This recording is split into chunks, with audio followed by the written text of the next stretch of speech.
जय मां कालरात्रि। प्रिय श्रोतागण, आप सभी को नवरात्रि के इस पावन पर्व की अनंत और मंगलमय शुभकामनाएं। आज नवरात्रि का 7वां दिन है, जो आदि शक्ति के सबसे भयकारक और शक्तिशाली स्वरूप माता कालरात्रि को समर्पित है।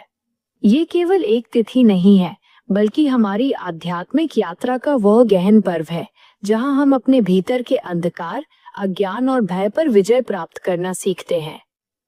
माता कालरात्रि, जिनका रंग सघन अंधकार जैसा काला है और जिनके बिखरे हुए बाल और गले में चमकती माला बिजली की तरह दीप्तिमान है, वे दुष्टों के लिए काल है और अपने भक्तों के लिए शुभंकरी है। आज की ये कथा उन सभी के लिए एक मार्गदर्शक सिद्ध होगी जो जीवन के कठिन संघर्षों से जूझ रहे हैं, जिन्हें लगता है कि विपत्तियों ने उन्हें चारों ओर से घेर लिया है। विश्वास मानिए, यदि आप इस कथा को पूरी तन्मयता और श्रद्धा से सुनेंगे तो माँ कालरात्रि आपके जीवन के समस्त कष्टों को भस्म कर आपकी झोली खुशियों से भर देंगी। तो चलिए हम भक्ति के उस अथाह सागर में उतरते हैं, जहाँ केवल ममता, न्याय और चमत्कार का वास है। महिष्मती नगर का वैभव और राजा मोहनदेव। प्राचीन भारतवर्ष के स्वर्णिम इतिहास के पन्नों में एक ऐसे राज्य का वर्णन मिलता है जिसका वैभव देख स्वयं इंद्र भी अपनी अमरावती पर संकोच करने लगते थे। उस महान राज्य का नाम था महिष्मती नगर, जहाँ के अधिपति थे महाराजाधिराज चक्रवर्ती सम्राट राजा मोहनदेव। राजा मोहनदेव केवल एक नाम नहीं, बल्कि न्याय, साहस और धर्म के पर्याय थे। उनके शासन में प्रजा इतनी सुखी थी कि उस राज्य में दुख शब्द का अर्थ किसी को पता ही नहीं था। प्रिय श्रोतागण, कल्पना कीजिए एक ऐसे राज्य की जहां ऊंचे ऊंचे पर्वतमालाओं के बीच से गिरते हुए दूधिया झरने संगीत पैदा करते थे, जहां की नदियां कलकल करती हुई बहती थीं, मानो मां सरस्वती स्वयं वीणा बजा रही हों। नगर की वास्तुकला इतनी अद्भुत थी कि स्वर्ण से जड़ित मंदिरों के शिखर सीधे आकाश को चूमते थे। राजा मोहनदेव के राज्य पर धन के देवता कुबेर की विशेष अनुकंपा थी, जिसकी वजह से राज्य के अन्न भंडार और रत्न भंडार हमेशा लबालब भरे रहते थे। माँ कालरात्रि का भव्य मंदिर, लेकिन इस समस्त ऐश्वर्य और सुंदरता का केंद्र था नगर के ठीक बीचों बीच स्थित माँ कालरात्रि का वो विशाल और भव्य मंदिर। वो मंदिर केवल पत्थरों का ढांचा नहीं था, बल्कि वो पूरे राज्य की प्राण शक्ति थी। मंदिर के गर्भगृह में माँ कालरात्रि की एक ऐसी विशाल और जीवंत मूर्ति स्थापित थी, जिसे देखकर एक साथ भय और भक्ति का संचार होता था। माँ के बाल बिखरे हुए थे, गले में बिजली की तरह चमकने वाली माला थी और उनके 3 नेत्र ब्रह्मांड की तरह गोल और तेजस्वी थे। माँ के 4 हाथ थे, एक हाथ में खड्ग, दूसरे में लौह अस्त्र और बाकी 2 हाथ भक्तों को अभय और वरदान देने की मुद्रा में थे। राजा मोहनदेव अपनी हर सुबह की शुरुआत इसी मंदिर की चौखट पर अपना सिर झुकाकर करते थे। राजा की इस महानता में उनकी अर्धांगिनी रानी रत्नावली का बहुत बड़ा योगदान था, जिन्हें प्रजा राज्य की माता कहकर पुकारती थी। अहंकार का उदय। वक्त गुजरता गया और राजा मोहनदेव की कीर्ति का डंका दूर दूर तक बजने लगा। लेकिन कहते हैं ना कि समय कभी एक जैसा नहीं रहता। धीरे धीरे उस राज्य की सुख सुविधाओं और राजा की बढ़ती हुई शक्ति ने उनके मन के किसी कोने में अहंकार का बीज बोना शुरू कर दिया। जिसे राजा अब तक माँ की कृपा कहते थे, उसे अब वे अपनी भुजाओं का बल समझने लगे थे। एक दिन दरबार में एक विदेशी राजदूत ने कहा, महाराज, आपका प्रताप तो देवताओं जैसा है, आपको किसी अलौकिक शक्ति की क्या आवश्यकता।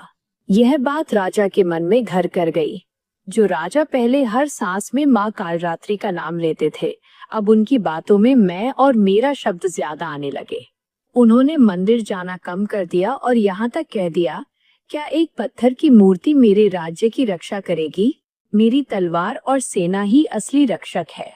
रानी रत्नावली ने उन्हें चेतावनी भी दी, तारांकन स्वामी, ये वैभव माँ कालरात्रि की दी हुई भिक्षा है। जिस दिन आप दाता को भूल जाएंगे, उस दिन ये भिक्षा छीन ली जाएगी। पर अहंकार में चूर राजा ने रानी का तिरस्कार कर दिया। माँ का क्रोध और विनाश का तांडव। जब भक्त का अहंकार सीमा लांघने लगे, तो न्याय की देवी अपना खड्ग उठा लेती है। एक काली अमावस्या की रात महिष्मती नगर का भाग्य पलट गया। बिना बादलों के आकाश में डरावनी बिजली कड़कने लगी। मंदिर के गर्भगृह से एक ऐसी गर्जना हुई कि धरती कांप उठी। देखते ही देखते हरे भरे जंगलों में आग लग गई, नदियां विषैली हो गई और स्वर्ण शिखर गिरने लगे। प्रजा में अकाल और बीमारी फैल गई। राजा ने भंडार गृह खोले, पर सारा अनाज सड़कर काला पड़ चुका था और स्वर्ण मुद्राएं पत्थर बन चुकी थीं। रानी रत्नावली बिलखते हुए बोली, तारांकन स्वामी, अब भी रुक जाइए। यह प्रजा का विनाश नहीं, आपके अहंकार का विनाश है। क्रोधित राजा अपनी तलवार लेकर मंदिर की ओर दौड़े और चिल्लाए, तारांकन, क्यों माँ? मैंने क्या बिगाड़ा है? तभी माँ का भयानक अट्टहास गूंजा। राजा की तलवार हाथ से छूट गई, उनकी शक्ति क्षीण हो गई और वे घुटनों के बल गिर पड़े। पश्चाताप और समर्पण। महिष्मती नगर अब श्मशान बन चुका था। राजा के राजसी वस्त्र फट चुके थे, शरीर जख्मों से भरा था। जब उन्होंने देखा कि उनका छोटा राजकुमार प्यास और बुखार से दम तोड़ रहा है, तब राजा का अहंकार पूरी तरह टूट गया। वे नंगे पैर लहूलुहान होकर मां के मंदिर की ओर रेंगे। उन्होंने मंदिर की मिट्टी में अपना मुंह रगड़ते हुए कहा, तारांकन मां, मुझे मार डाल, पर मेरी निर्दोष प्रजा और पुत्र को जीवन दे दे। ये रक्त उस राजा का है जिसने खुद को भगवान मान लिया था, इसे स्वीकार कर मां। मां कालरात्रि का साक्षात दर्शन। राजा के सच्चे पश्चाताप को देख मां कालरात्रि साक्षात प्रकट हुई। उनके 3 नेत्रों में प्रलय की अग्नि थी, पर उनके हाथ में ममता भी थी। मां ने कहा, तारांकन पुत्र, शक्ति का अहंकार सबसे बड़ा अधर्म है। तू स्वामी नहीं, केवल एक सेवक था। राजा मां के चरणों को पकड़कर फूट फूट कर रोने लगे।